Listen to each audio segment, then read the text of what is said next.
Embrace the power of knowledge at Sanskriti University, ranked first in most promising university in engineering and management in India. Visit www.sanskriti.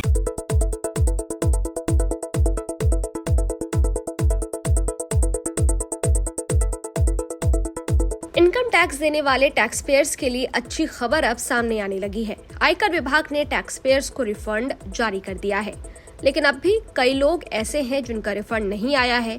ऐसे लोग जो अपने refund का इंतजार कर रहे हैं, उन्हें अपने रिफंड के लिए क्या करना होगा, चलिए जानते हैं।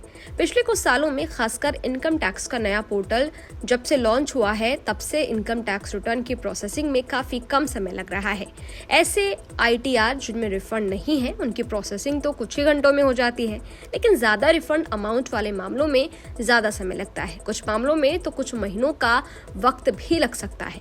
अगर आपका इनकम टैक्स रिफंड अब तक नहीं आया है, तो इसकी वजह प्रोसेसिंग में देरी हो सकती है। ये भी हो सकता है कि आपने इनकम टैक्स डिपार्टमेंट का नोटिस नहीं देखा होगा, जिसमें आपको रिटर्न में गलती को ठीक करने के लिए कहा गया होगा। रिफंड का इंतजार कर रहे टैक्स पेयर्स अपने रिफंड के लिए ये कदम उठा सकते हैं। पहला, अपने इनकम टैक्स अकाउंट को लॉगिन करें। आप पैन कार्ड का इस्तेमाल करके लॉगिन कर सकते हैं। आप अपने नेट बैंकिंग अकाउंट के जरिए भी इनकम टैक्स पोर्टल पर लॉगिन कर सकते हैं। दूसरा, अपने इनकम टैक्स रिटर्न का स्टेटस चेक करें। अगर अब तक ये प्रोसेस नहीं हुआ है, तो इसका मतलब है कि आपको और कुछ समय इंतजार करना पड़ सकता है।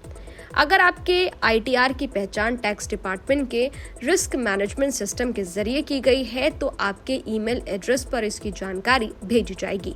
आप इस टैक्स डिपार्टमेंट के इंटीमेशन को E-फाइलिंग पोर्टल पर भी देख सकते हैं। अगर आपके रिटर्न को रिस्क मैनेजमेंट सिस्टम के तहत रोका गया, तो जब तक आप उस इशू को दूर नहीं कर लेते जिसकी वजह से इसे रोका गया है, तब तक रिटर्न को आगे प्रोसेस नहीं किया जाएगा। इस बात पर खास ध्यान दें कि अगर टैक्स डिपार्टमेंट की ओर से भेजे गए इस इंटीमेशन पर आप कोई कार्रवाई नहीं करते हैं, तो डिपार्टमेंट आपको नोटिस भी इशू कर सकता है। इनकम टैक्स डिपार्टमेंट के पूर्व चीफ कमिश्नर S. रामकृष्णन का कहना है कि पिछले कुछ सालों में डिपार्टमेंट ने टैक्स रिटर्न के कई फर्जी क्लेम को पकड़ा है और ऐसे क्लेम को रोकने के लिए ही रिस्क मैनेजमेंट सिस्टम लागू किया गया। इसलिए टैक्स पेयर्स को रिफंड जारी करने से पहले उनके क्लेम को कंफर्म करने के लिए ऐसे ईमेल जारी किए जाते हैं।